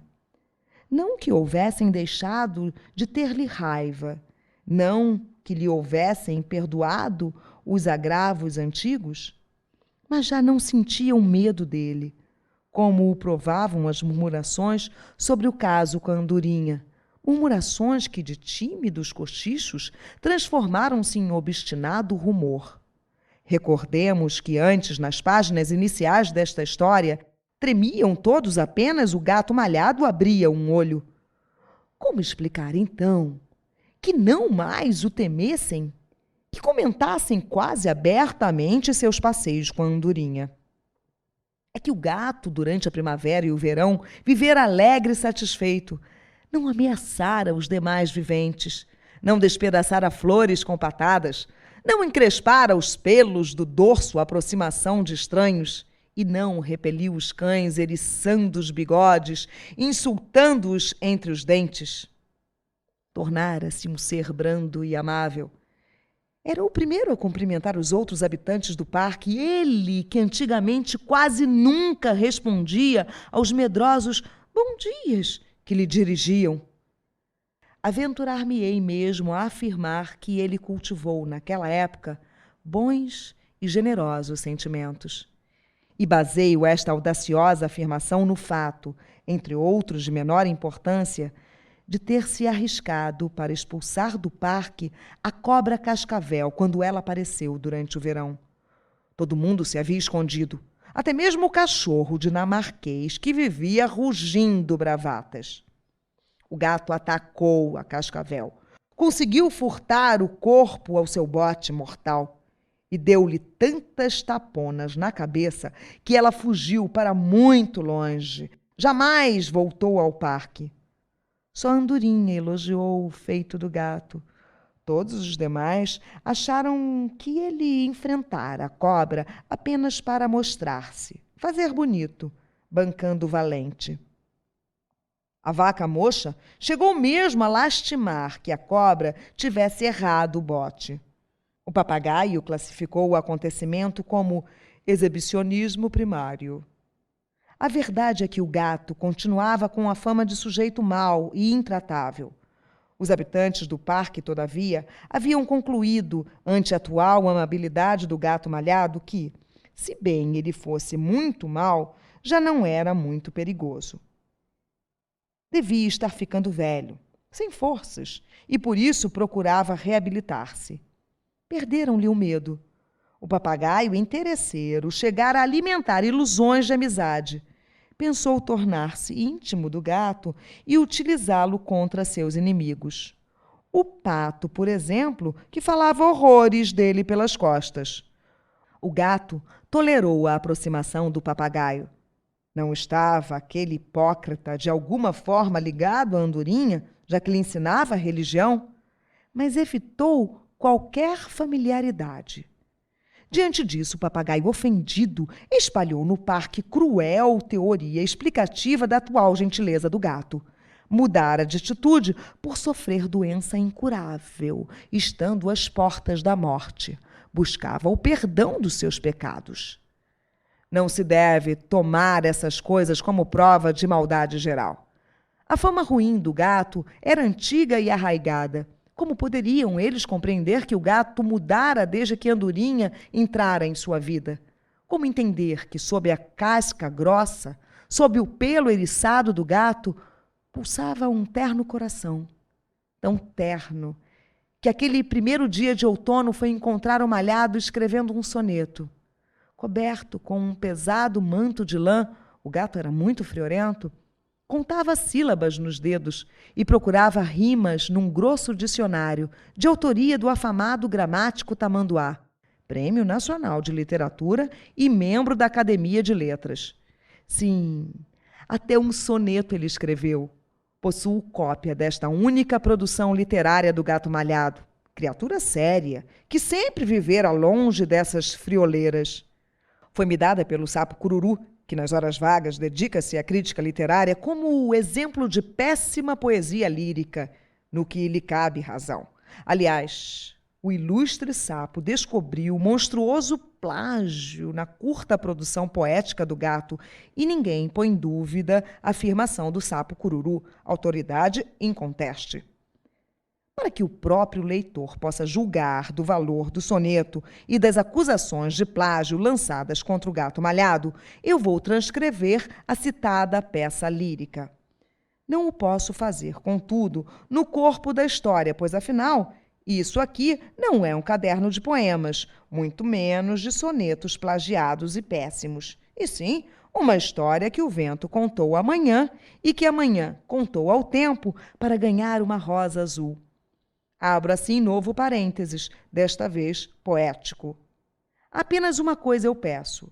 Ao julgar o soneto do gato, pense o leitor na boa intenção a tanger a lira do vate, deixando de lado sua falta de vocação e habilidade literárias. Não apenas com um manto contra o frio cobria-se o gato malhado naquela manhã de lírica inspiração. Cobria-se também com um manto do amor. A poesia não está somente nos versos, por vezes ela está no coração e é tamanha a ponto de não caber nas palavras. Parênteses poético. Soneto do amor impossível, para minha adorada Andorinha Sinhá. A Andorinha Sinhá, a Andorinha Sinhô, A andorinha bateu asas e voou. Vida triste minha vida, não sei cantar nem voar, não tenho asas nem penas, não sei soneto escrever. Muito amo a andorinha, com ela quero casar, mas a andorinha não quer, comigo casar não pode, porque sou gato malhado. Ai, gato malhado. Post, P-O-S-T, scriptum, S-C-R-I-P-T-U-M.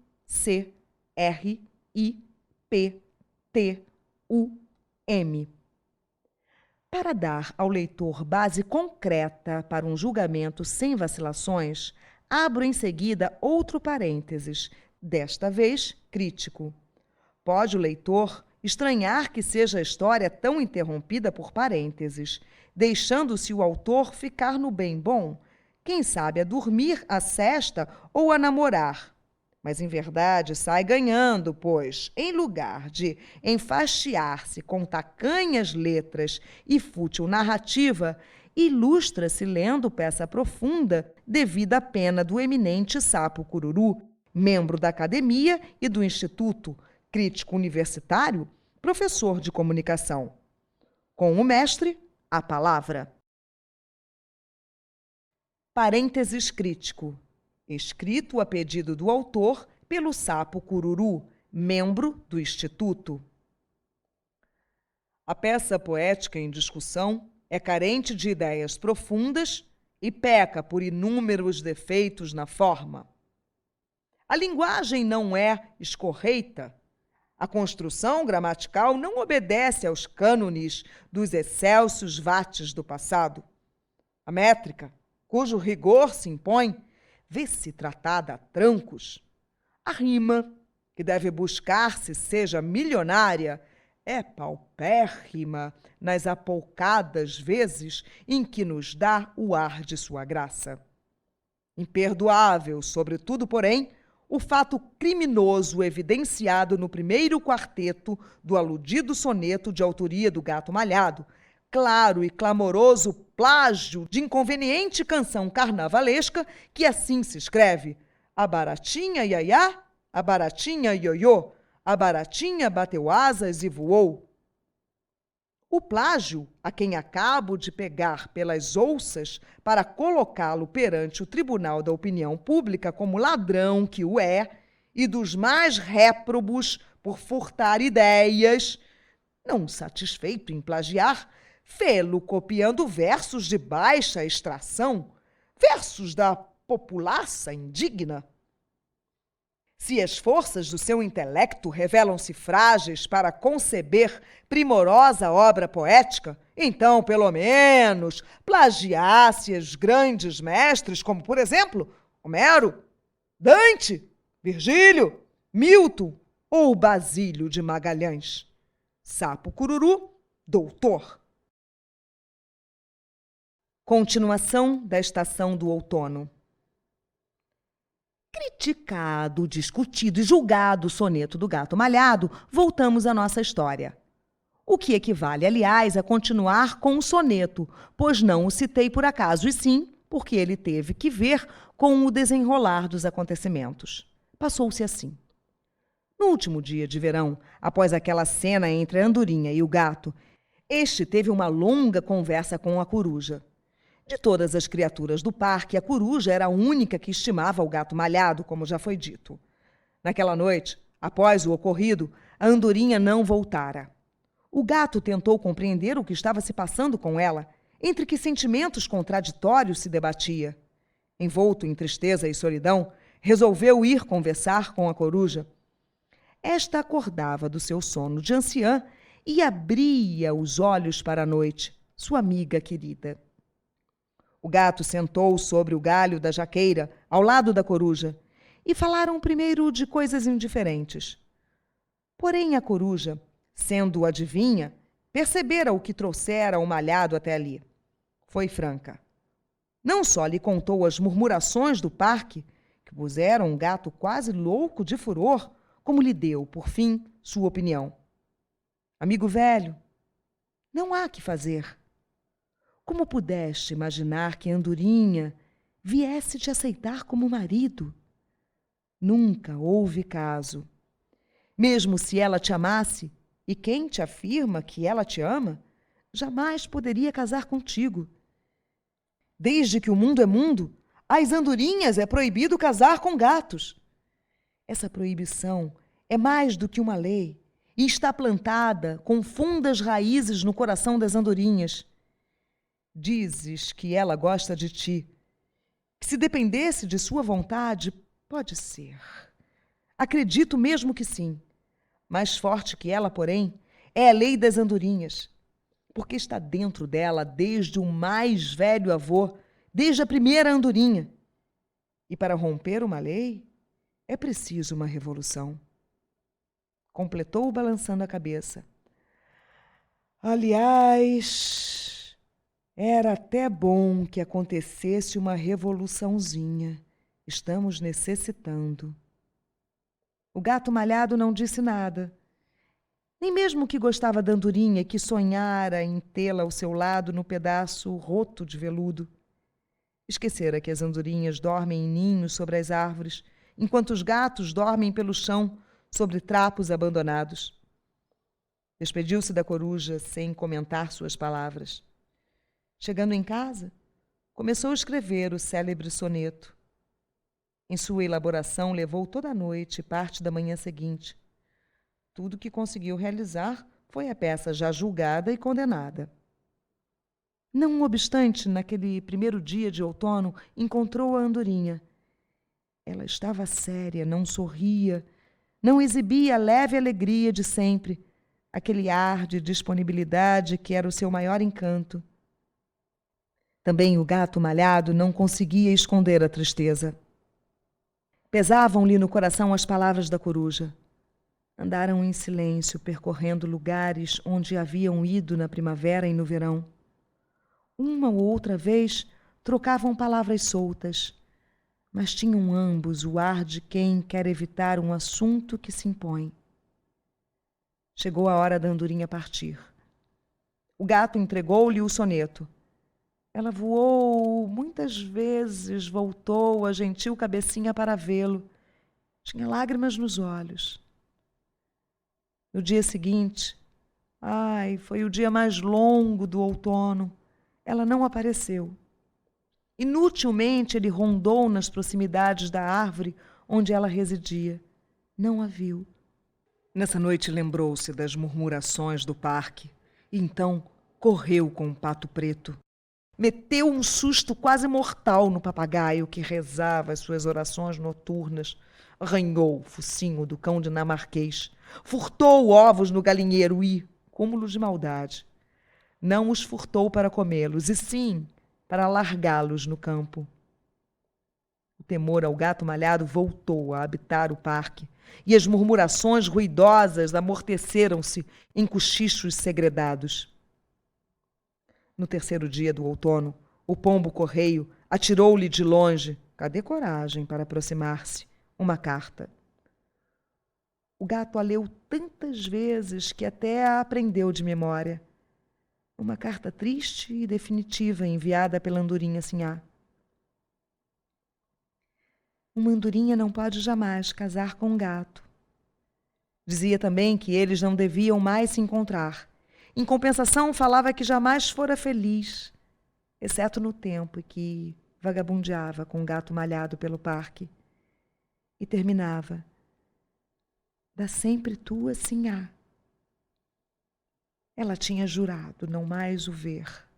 Mas como já disse, e agora repito, juramento de andorinha não merece confiança.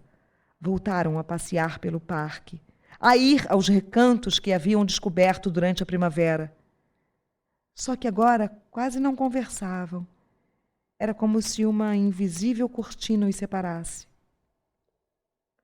Foi assim que passaram todo o outono, um tempo cinzento, em que as árvores iam se despindo das folhas e o céu ia se despindo do azul.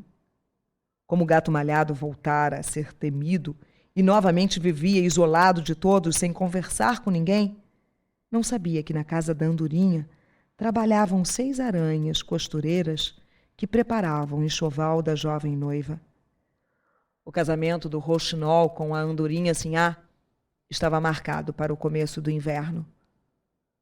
No derradeiro dia do outono, dia úmido e nevoado, percorrido por um vento que soluçava de frio, a andorinha quis ir a todos os lugares que haviam aprendido a amar na primavera e no verão. Estava estranhamente faladora e ruidosa, terna e cheia de dengue, como se houvesse aberto de repente a cortina que a separava do gato malhado, como se houvesse de súbito transposto a distância que entre eles tinha se delimitado. Era mesmo a andorinha Sinhá da primavera e do verão, um pouco louca, e o gato malhado a contemplava comovido. Andaram até que a noite chegou. Então ela lhe disse que aquela tinha sido a última vez, que ia casar-se com o Rouxinol porque uma andorinha não pode casar-se com um gato. Como já o fizera certo dia, voou sobre ele num voo rasante, tocou-lhe com a asa esquerda, era sua maneira de beijar, e ele não pôde desta vez ouvir o bater do pequeno coração da andorinha. Tão fracos eram os seus latidos. Pelos ares ela se foi, não olhou para trás. A estação do inverno. Este devia ser um capítulo longo, porque o começo do inverno foi um tempo de sofrimento. Mas por que falar de coisas tristes? Por que contar as maldades do gato malhado, cujos olhos andavam escuros de tão pardos? Disso falavam as cartas enviadas pelos habitantes do parque. Cartas que o pombo-correio levava a outros parques distantes. As notícias chegaram até o longínquo esconderijo da cobra cascavel, e mesmo ela tremeu de medo. Diziam da maldade do gato, mas diziam também de sua solidão. Jamais o gato malhado voltara a dirigir a palavra a quem quer que fosse. Tão grande solidão chegou a comover a Rosa Chá, que confidenciou ao jasmineiro, seu recente amante. Coitado! Vive tão sozinho, não tem nada no mundo. Enganava-se a Rosa Chá quando pensava que o gato malhado vivia solitário e não tinha nada no mundo. Bem ao contrário, ele tinha um mundo de recordações, de doces momentos vividos, de lembranças alegres. Não vou dizer que fosse feliz e não sofresse. Sofria. Mas ainda não estava desesperado. Ainda se alimentava do que ela lhe havia dado antes. Triste, no entanto, porque a felicidade não pode se alimentar apenas das recordações do passado. Necessita também dos sonhos do futuro. Um dia, de brando sol hibernal, realizou-se o casamento da andorinha com o Rouxinol. Houve grande festa, mesa de doces e champanha. O casamento civil foi em casa da noiva. O galo era o juiz e fez um discurso eloquente sobre as virtudes e os deveres de uma boa esposa, especialmente sobre a fidelidade devida ao marido. Da fidelidade do marido à esposa, ele não falou. Era maometano e não hipócrita. Todos sabem que o galo Dom Juan de Rhode Island possui um harém. O casamento religioso foi na Laranjeira, a linda capela do parque. O reverendo padre Urubu veio de um convento distante para celebrar a cerimônia religiosa. O papagaio serviu de sacristão e, à noite, embriagou-se. O sermão do Urubu foi comovente. A mãe da andorinha chorou muito. No momento em que o cortejo nupcial, numa revoada, saía da capela, a andorinha viu o gato no seu canto. Não sei que jeito ela deu no voar que conseguiu derrubar sobre ele uma pétala de rosa, das rosas vermelhas do seu buquê de noiva. O gato a colocou sobre o peito. Parecia uma gota de sangue. Para que essa história terminasse alegremente, o meu dever seria descrever a festa dada à noite pelos pais da andorinha Sinhá. Talvez mesmo contar algumas das anedotas com que o papagaio divertiu os convidados. Tinham comparecido todos os habitantes do parque, menos o gato malhado. Amanhã descreveu a festa inteirinha ao tempo, dando detalhes dos vestidos, das comilanças, da mesa de doces, da ornamentação da sala. Mas tudo isso o leitor pode imaginar a seu gosto, com inteira independência. Apenas direi que era maviosa a orquestra dos pássaros e que o seu melodioso rumor chegava até o gato malhado, solitário no parque. Já não havia futuro com que alimentar seu sonho de amor impossível. Noite sem estrelas da festa do casamento da Andorinha Sinhá. Apenas uma pétala vermelha sobre o coração. Uma gota de sangue. A noite sem estrelas. A música doía-lhe no coração. Canção nupcial para os noivos. Para o gato malhado, canto funerário. Tomou da pétala de rosa, olhou mais uma vez o parque coberto pelo inverno, saiu andando devagar. Conhece um lugar longínquo, onde vive apenas a cobra cascavel, que ninguém aceita nos parques nem nas plantações. O gato tomou a direção dos estreitos caminhos que conduzem à encruzilhada do fim do mundo. Quando passou em frente à casa da festa, viu os noivos que saíam. Andorinha também o viu e adivinhou o rumo de seus passos. Qualquer coisa rolou então dos céus sobre a pétala que o gato levava na mão. Sobre o vermelho de sangue da pétala de rosa brilhou a luz da lágrima da Andorinha Sinhá. Iluminou o solitário caminho do gato malhado na noite sem estrelas. Aqui termina a história que amanhã ouviu do vento e a contou ao tempo, que lhe deu a prometida rosa azul. Em certos dias de primavera, a manhã coloca sobre o luminoso vestido essa rosa azul, de antigas idades, e então se diz que faz uma esplêndida manhã, toda azul. Amém, concluiu o papagaio. Paris, novembro de 1948. Fim do CD 2 e fim do livro O Gato Malhado e a Andorinha Sinhá, uma história de amor.